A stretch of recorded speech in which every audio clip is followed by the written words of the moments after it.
Welcome, Karma. Thanks so much for coming on Moms Don't Have Time to Read Books. Thank you so much for having me.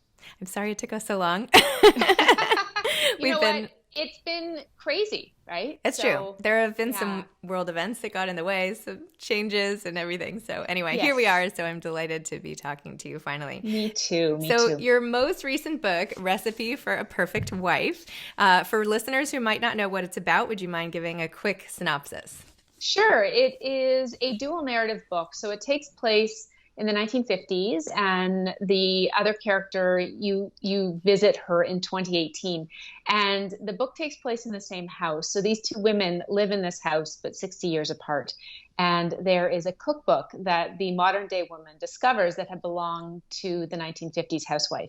And within those pages, she finds some secrets about the life that this 1950s housewife lived in this house that she's now living in somewhat reluctantly as she was dragged from Manhattan to the suburbs. And as their lives sort of intersect through this cookbook, and it really is an exploration of women and marriage and being a wife and looking at sort of how far we've come from the 50s, if we really have come that far. So yeah, it was a really fun, interesting book for me to write.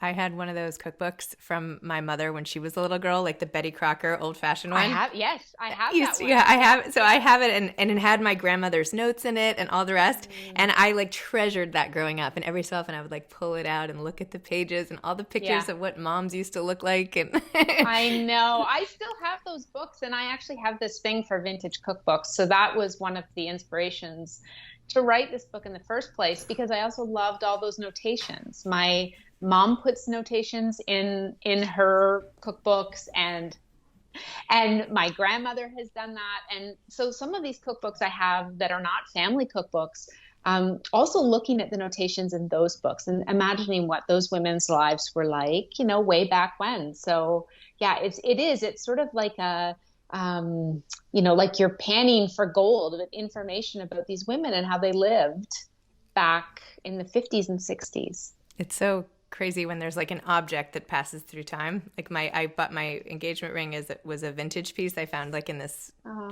shop in Charleston, South Carolina. And I'm like, and I wear this ring. Well, actually I copied it, but at first it was the actual ring until we found out it was cracked. But anyway, but I oh had no. it and I was like, so who is this woman? Like, who was she? She wore the same exact ring. Like, what was her life like? Like, it all feels like a movie or something. Speaking of movies, by the way, congratulations. I saw that your film rights were film and TV film and TV Yeah. rights were acquired for this book. That's amazing. Yes, thank Congratulations. you. Thank you. Yeah, it's exciting to imagine them having a life outside of the pages. I mean, I'm often asked, like, who would you cast these characters as if you were casting the movie? And I honestly, it's the worst question to ever ask me because for all of my books, I never know because I don't see them that way. I see them very clearly, but not as, celebrities. So anyway, I like to always ask if anyone has any ideas, let me know because I am terrible at this game.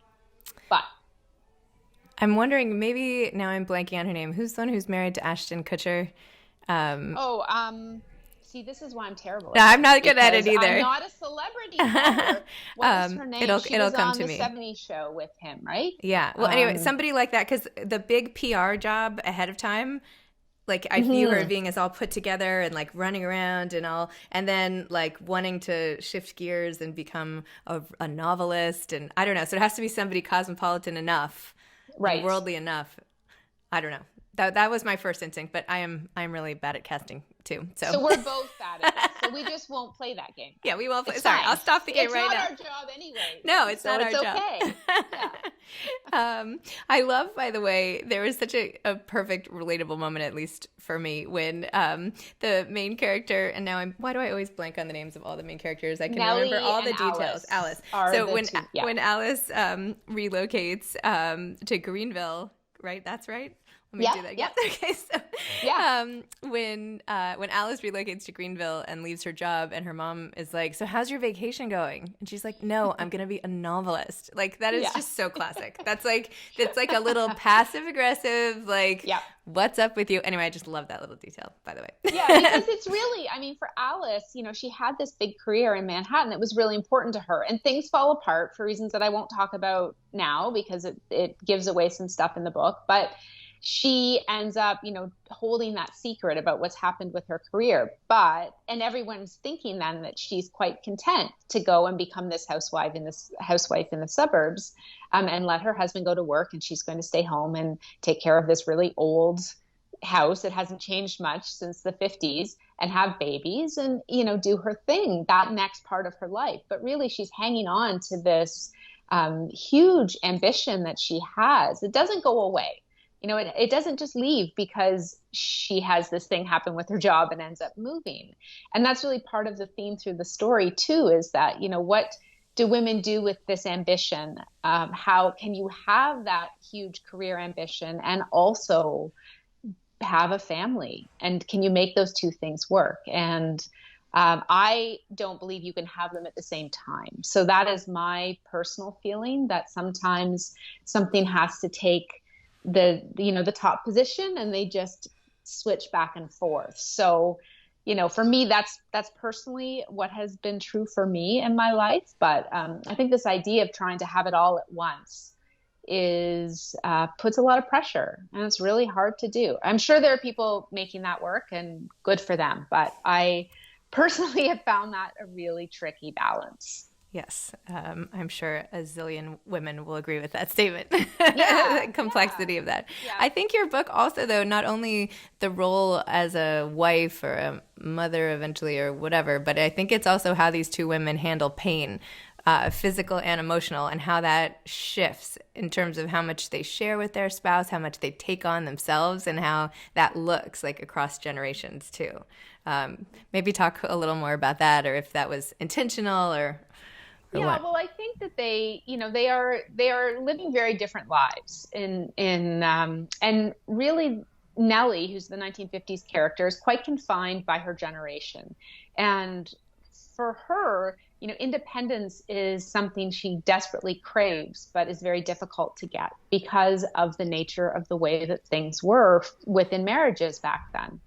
And really her journey through the story is getting that independence and figuring out how to do that for herself in 1956, when nobody is really figuring that out, women anyway.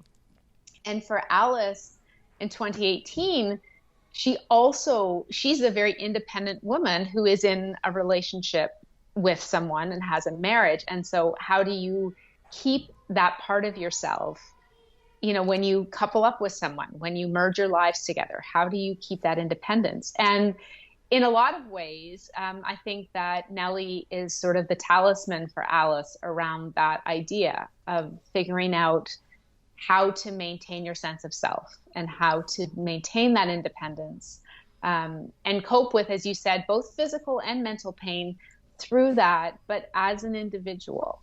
So that was a big lesson, really, for both of the women through the story. So let's now pivot to your personal life, if you don't mind. Now that we've had 5 minutes, I feel like I'm entitled to ask you your innermost secrets. Anything at all. No secrets here. You know, it's so funny. Well, it's not funny, but I was reviewing all your different novels and all the different themes, and I was like, why are all her books somehow about either car crashes or losing babies or intersecting lives? Like, what is it? Something must have happened to her that this is the theme that she keeps coming back to over and over and over again.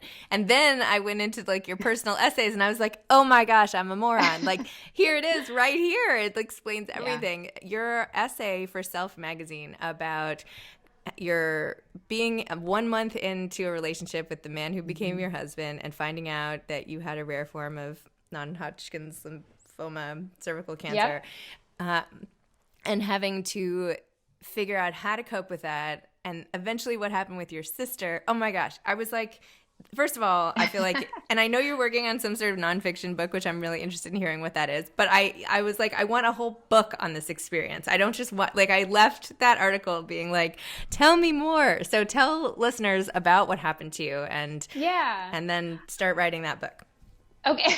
Well, I have written elements of that book. In my second novel, The Choices We Make, it is about two best friends, and one of them ends up carrying a baby for the other one. And because before Recipe for a Perfect Wife, I wrote tearjerker books. It is a tearjerker book, and not everything goes according to plan. For me, in my personal life, my sister was our surrogate, and we have a much happier outcome, in the sense that, we had no major traumas as we were going through that. So just to back up a little bit about how that happened, when I was 30, I had just met my husband, and well, he wasn't my husband then, obviously. I just met this new guy, and he was very young. He was only 26 at the time, which I thought was far too young to be serious about. But then a month into our relationship, I was diagnosed with non-Hodgkin's lymphoma in the cervix, which is a very rare place for them to find it. And what that meant is that I wouldn't be able to have children naturally. So we had to do a quickie IVF, cycle. And it was funny because I had been dating him, I think, for probably like a month and a half at this point. And I was at the fertility doctor, and they were asking me all these questions and giving me my options about, where to get the sperm from, because you need sperm to make embryos. And they said, well, you can get it out of we have a book you can flip through and choose sperm, or you can get some from someone you know. And I was like, hey, I have this new boyfriend. Maybe we can make this work. And we were quite, it wasn't casual. Like it was fast, but we were really quite in love already. And they were asking me questions about him and his birthday and his middle name. I didn't know his middle name. And I called him and I said, well, this is the deal. I need to figure out what I'm going to do. And he was like, okay, well, let's do it. Let's just do it and have faith that this is going to be the thing, that we stay together and this all works out. But if we don't, I want you to have the opportunity to have your own children, like genetically your own children. So anyway, it all worked out. I mean, I couldn't carry a baby, but my sister stepped in, and one of those embryos, which was frozen for 5 years, was put in my sister's uterus, and she became our oven for 9 months. And so my daughter, when she was younger, she used to like to say that she was 5 years older. Like she would say, I'm not 8, I'm 13, very all-knowing, because she technically was conceived in 2003, but was born in 2008. Wow. So yeah, that was, we have our one little miracle baby, and my sister was our surrogate, and I have been cancer-free for a long time, since 2003, so 17 years. So it did all work out in the end. Wow. And it was just so amazing how your sister, you said in one of the articles, how immediately she was like, I'll be the uterus for you. Like, I'm stepping in. And she already had 2 little kids of her own. And she was just like, I'm in. And then she did it. She's quite bossy, actually. So she was quite determined to do that. And, it's an amazing gift for someone to do that for you, because I wouldn't be a mother. I mean, I might be a mother in a different way, but I wouldn't be mother to this child. So for me, that, it's a really special thing. And as for the themes of my book, I had this life where I had all these plans. I was 30, I was young. I had just finished journalism school. I was in a new relationship, and I am a very motivated, ambitious person. I was clear about what I wanted to do. And then I got cancer, and my whole life flipped upside down. And so my books are all really about women who are in situations that are challenging, perhaps the most challenging, we meet them on the most challenging day of their lives. And then they not only survive, but they thrive through that experience. And that has just been sort of an ongoing theme for me, I think, through all my books. That's what I'm interested most in exploring in my novels anyway. Wow, that's just amazing. Yeah. And I thought it was so neat. You said something like, how you used to be so much less anxious, right? And then What you had such a great expression. You once dreamed of being a war correspondent, but now you're someone Yes. who sticks to the speed limit. Yeah, just this idea that now you take on all the anxiety that the situation sort of brought. Like some people are born more anxious, right? And then they get through something like this and they're less anxious because they realize, okay, I've been worrying my whole life something bad's gonna happen. It did, and now I'm okay. So they become like more fortified. And then you went into it like already like totally confident and rah rah, and then had the setback, and now you're more cautious. It's just sort of interesting how people sort of deal with like a trauma essentially. Yeah, well, and I think like when you have a trauma like that, it never goes away, right? I mean, I'm cancer free, but that experience lives with me. It has shaped who I am from that time. It shapes all my decisions because life is precious. Everyone knows this, but I think when you have been through a life-threatening experience, you just, I don't know, does it become more precious? I don't know. It's just you suddenly realize, the whole why me thing, everyone I think has a moment of thinking that, but then very quickly you're like, well, why not me? Why wouldn't it be me? So once you have that happen, the realization that it could happen again, things, bad things happen even when you do everything right. And that is a very unsettling thing to live through and really understand deep in your core. So, yeah, I spend a lot of time now trying not to be anxious about things and to enjoy life. And, I had once gone to a therapist who was like, well, what do you think about this fact that you're going to worry about your precious life for the next 10 years and worry about all these ways that it could be turned upside down again? And then you're okay, because the reality is you probably are going to be okay. And you will have spent this decade worrying and marinating in this anxiety. And are you really enjoying your life then when you're doing that? So that did resonate with me. And I try to remember that, the worry does fade. I mean, it does get easier, but I think, yeah, as you said, some people are natural worriers. I just came to that place a little bit later in my life. Maybe I'll flip back the other way and I'll be skydiving when I'm 70. I doubt it, but you never know. These why me moments and these traumas and the things that happen that make you aware of the fact, not just intellectually, but feel that life is short. They make you into different, much more feeling type people. Like I almost, you don't wish this upon anybody. I wouldn't wish a cancer diagnosis or anything like that. However, I think the aftermath of some of those experiences make life, the rest of life, so much richer. And, like it sharpens the colors, and that sounds so cheesy, but I don't know. I just feel like it changes the tune. It's like on a piano, it like goes like the two different things start playing versus just one hand playing. I don't know. Yeah. No, I think it does do that. And you're not naive about things anymore. I think, you can bury your head in the sand a little bit, especially when you're young, and think that bad things don't happen. People don't get cancer. It allows me to also be more empathetic with other people and to understand what to say and what not to say, and how to, sit with someone in a tough time instead of trying to just brush it away or make it better somehow by not talking about it. I have learned how to be more empathetic towards what other people are going through. It doesn't have to be cancer. It can be anything. People have lots of different experiences that can be quite traumatic. I am not a silver linings person. I don't know that I ever have been. And while there have been things that I have learned because of this, I would always have rather not had it happen. I don't say that my cancer was a good thing, or because I just don't see it like that. It would have been nice not to have to go through it. However, there are lessons and learning in that I now have that I'm grateful for and appreciative of.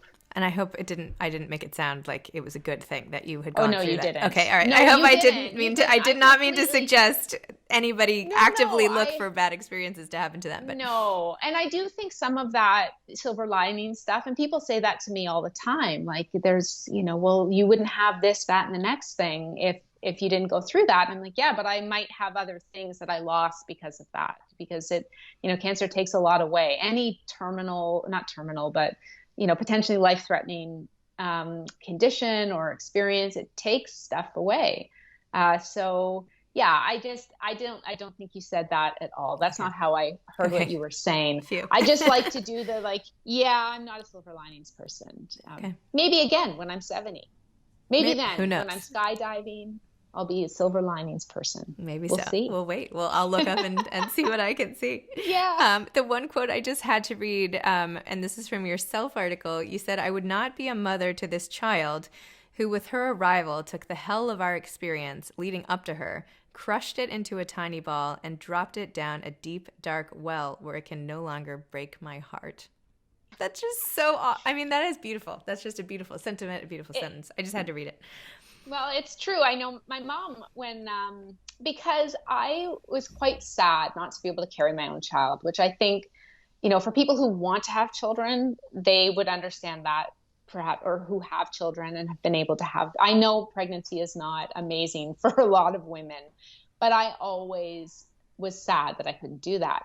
And my mom had said to me, well, don't worry. Once the baby's here, you won't care how she got here. You won't miss that part because this is the best part.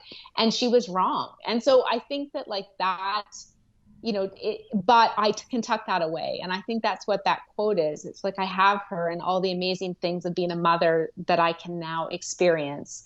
But it doesn't mean there aren't still, heartbreaks that have to be just put down that well and left there. They don't go away. They just maybe go to a dark place where you leave them buried.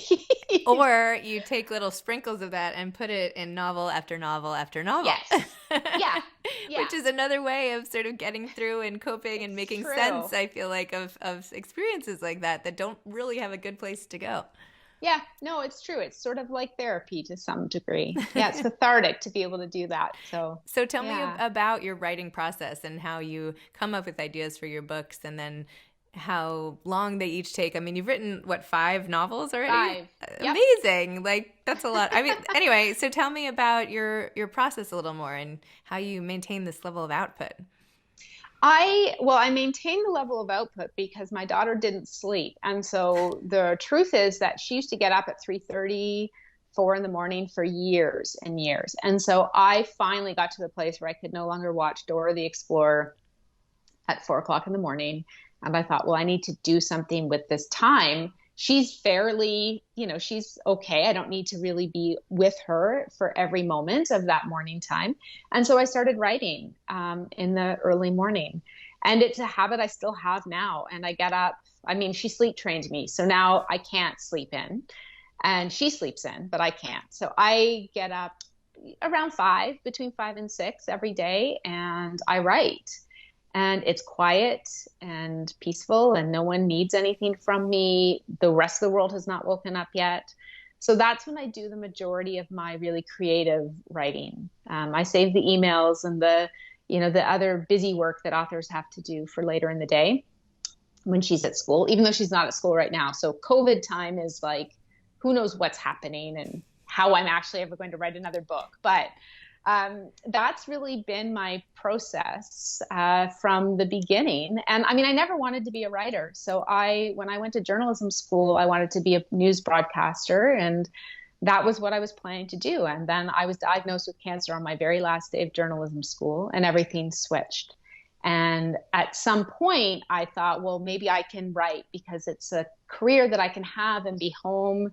I don't have to move to Northern Ontario and try to get a job in a small town and live up there away from my family. So it just became a job that I thought I could do. And I one day thought maybe I'll try writing a novel, and I wrote it, and it was awful. And then I wrote another one, and that one was not good either. So my debut was actually my 3rd book written. And so I guess I've actually written 8 novels. Just 2 of them will never see the light of day. 7, right? Wait, 2 more 7? than, yeah, 2 Right. 2 unpublished. This is why 5. I am not a mathematician or a scientist. because I can't do math, even simple math. But yes, 7. It feels like 12, but some days. As for where the stories come from, it's just I read a lot, and because I'm a journalist, also I spend a lot of time, scrolling through news stories and looking for interesting human stories that way. So that's how I have found or had an idea perk up for my stories. Recipe for a Perfect Wife was different, though. It came out of those cookbooks, and I just had this vision of, what was life like for these women? And these cookbooks were really a legacy. They were often given to women at their wedding showers, and then those cookbooks would get passed down through the generations. And at a time where women really didn't have much of a voice outside of their home, it felt sort of like this really interesting legacy of what mattered to them and what they were doing and how they were really using their voice, like through their cooking and through these recipes. So I just had this image of Nellie in the 1950s trying to choose a recipe. And, she's this quintessential housewife. And on the surface, she looks very much like the housewife we would imagine from the 50s. But what did her life look like underneath that? And that's where it started. And I feel like there's an undercurrent of a feminist message to the book as well. And I know in the introduction, or maybe it was a dedication or something, you were saying to your daughter, like, you haven't finished doing the work for her yet. Like, this is a step. Yep. Did I get so? Yep. Was that conscious? Are we trying to, like, tell me about that angle of it?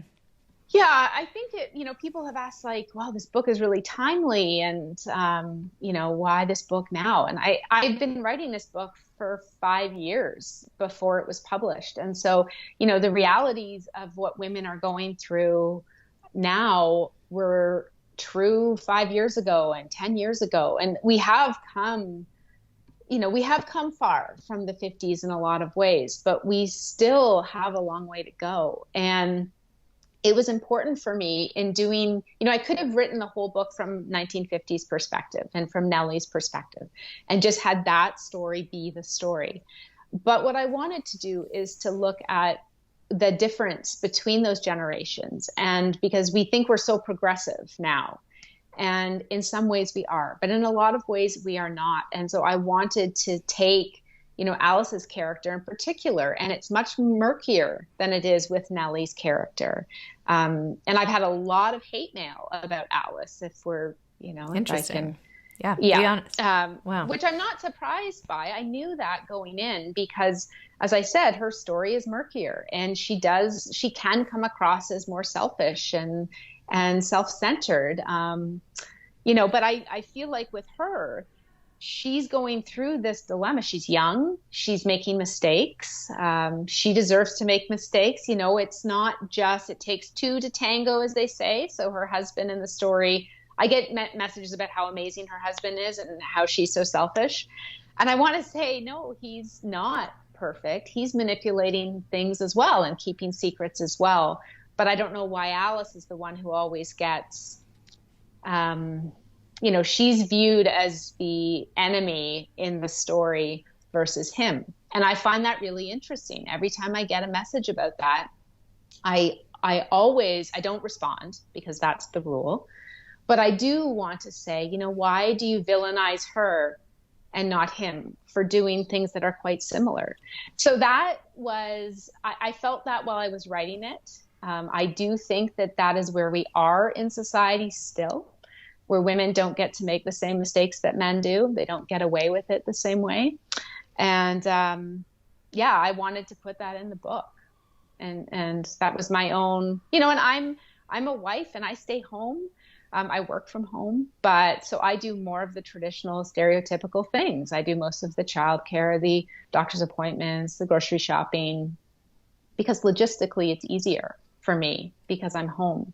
But it's important for me with my daughter, especially because she has commented before, well, like, you're the dinner maker, like, what's for dinner? And I always say, look, just because I'm female does not make me especially qualified to cook a meal. I need her to understand that being a wife and being a mother and being a woman, they are all really different things that all live within the same person. So that's what I was trying to do with Alice and looking at Nellie. But yeah, I get it. She's a little bit confronting, I think, for people because it's, I have other people who love her and they really resonate with what she's going through.